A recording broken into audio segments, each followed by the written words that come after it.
मैं संजय ठाकुर अखिल विश्व गायत्री परिवार की तरफ से आज मैं उपस्थित हुआ था गायत्री चेतना केंद्र में, जहां सुप्रीम कोर्ट के वरिष्ठ अधिवक्ता वगैरह और भी अन्य साथी हमारे यहां आए हुए थे, जिनका उद्देश्य था कुछ योग से संबंधित एक प्रशिक्षण लेने के लिए आए हुए थे। हमारे बीच आदरणीय दिनेश गोस्वामी जी उपस्थित हैं, जो सुप्रीम कोर्ट में वरिष्ठ अधिवक्ता हैं।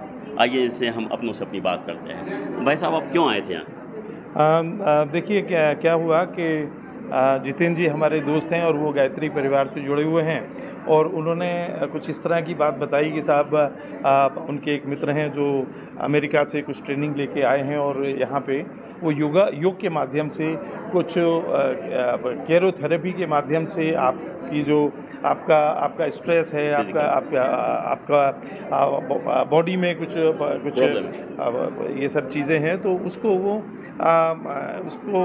इसका निदान वो अपने तरीके से करते हैं। तो मैंने सोचा कि भाई क्यों ना एक बार जाके देखें। जितेंद्र भाई ने बड़े भरोसे के साथ हमें यहाँ बुलाया और कहा कि दिनेश जी के दबाव में तो नहीं आए, आप स्वेच्छा से आए कि दबाव में आए? देखिए, वो मेरे छोटे भाई हैं और दबाव का कोई मतलब नहीं है, और मतलब इसलिए भी नहीं है कि हम सब पढ़े लिखे लोग हैं, अपनी सोच रखते हैं। प्यार ज़रूर है, और मुझे भी ये बात रीजनेबल लगी कि हाँ, जितेंद्र जी कह रहे हैं। सर, आप वरिष्ठ अधिवक्ता हैं और दिल्ली में रहते हैं, और दिल्ली पूरे बुद्धिजीवियों का, इंटेलेक्चुअल का हब माना जाता है। आप सुप्रीम कोर्ट में हैं, और क्या कारण आज का युवा भटक गया? देखिए, सबसे बड़ी बात तो ये है कि देखिए, कुछ चीज़ें जो आपने बचपन में हमने भी पढ़ा है, आपने भी पढ़ा होगा कि विज्ञान वरदान है या अभिशाप। तो इसके दोनों पहलू हैं। तो जिस तरीके से जो साइंस डेवलप कर रही है, उस साइंस के डेवलपमेंट में हम ये देख रहे हैं कि साहब मोबाइल, फेसबुक, इंटरनेट, इन सब का बहुत ज़्यादा हमारे डे टू डे जीवन में बहुत असर पड़ रहा है। उसमें कुछ चीज़ें अच्छी भी मिल रही हैं, कुछ चीज़ें ख़राब भी मिल रही हैं। अब बच्चे क्या है कि आजकल थोड़ा सा उन चीज़ों की जो चमक धमक है, उसकी तरफ ज़्यादा बच्चे आसानी से प्रभावित हो रहे हैं उस चीज़ से। तो आपके हिसाब से सॉल्यूशन क्या है? बच्चों को सही राह पे कैसे ले जाया जाए? हमारे प्रधानमंत्री भी कहते हैं कि 65% जो है देश का युवा है, लेकिन उसमें से कुछ बच्चे यदि भटक जाएं तो देश का निर्माण कैसे होगा? देखिए, भटक तो ज़रूर जाते हैं, लेकिन अगर उन्हें समय पे उनके घर वाले, उनके गुरु, उनके शिक्षक लोग उनको सही दिशा दिलाएं, और ख़ास तौर पे देखिए, सबसे पहले हमें अपना खान पान पे ध्यान देना चाहिए। अगर हमारा खान पान अच्छा होगा तो हमारी बुद्धि अच्छी रहेगी, और इस सब में योग का बड़ा योगदान है। देखिए, अगर हम डेली योग करेंगे तो हमारी जो मन की व्याधियां हैं वो काफ़ी हद तक दूर होंगी। हमारा मन शांत रहेगा तो हमारे दिमाग में, हमारे दिल में गलत विचार नहीं आएंगे। तो सब चीज़ को ख़त्म करने के लिए हमारा खान पान, हमारा माहौल, हमारा उठना बैठना ये अच्छा होना चाहिए।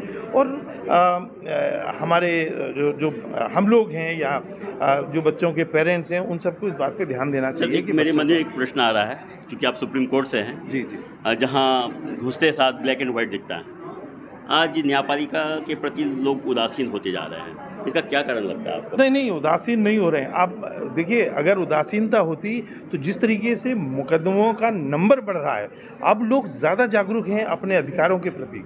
ऐसा नहीं है, उदासीनता बिल्कुल नहीं है। सिस्टम क्या हो गया है कि उदासीनता उसमें अगर समझ में कहीं आती है तो उनका जो मन की इच्छा है वो समय से पूरी नहीं हो रही। वो समय से पूरी इसलिए नहीं हो रही कि हमारे पास कहीं ना कहीं इंफ्रास्ट्रक्चर की कमी है, हमारे पास ऑनरेबल जजेस की कमी है, हमारे पास रिक्विजिट नंबर में जजेस नहीं हैं, जिसकी वजह से मुकदमों का निस्तारा नहीं हो रहा। आदमी आता तो है एक उम्मीद से, लेकिन समय से न्याय ना मिल पाने के कारण उदासीनता है। अदरवाइज लोग अपने अधिकारों के लिए बहुत जागरूक हैं। इसके लिए आप लोग कुछ एसोसिएशन में कुछ चर्चा करते हैं? जी, बिल्कुल करते हैं, और हम सेमिनार्स करते हैं। हम लोगों को प्रो बोनो हम लोगों के लिए बताते हैं, लोगों को सलाह देते हैं, और जगह जगह लोगों ने अपने फ्री मतलब कंसल्टेशन सेंटर्स खोले हुए हैं लोगों को बताने के लिए कि आपके क्या अधिकार हैं, आप किस तरीके से आप अपने अधिकारों का इस्तेमाल कर सकते हैं, कोर्ट जा सकते हैं, क्या क्या फोरम हैं आप उनको अप्रोच कर सकते हैं। तो ये हम लोग समय समय पे हम सेमिनार करते रहते हैं। भाई साहब से बात करके मुझे बहुत अच्छा लगा और वरिष्ठ अधिवक्ता हैं, एक जिम्मेवार व्यक्ति हैं, समाज के एक जिम्मेवार नागरिक भी हैं। तो इनकी बातों से लग रहा है कि हमारा युवा का भविष्य उज्जवल होने वाला है।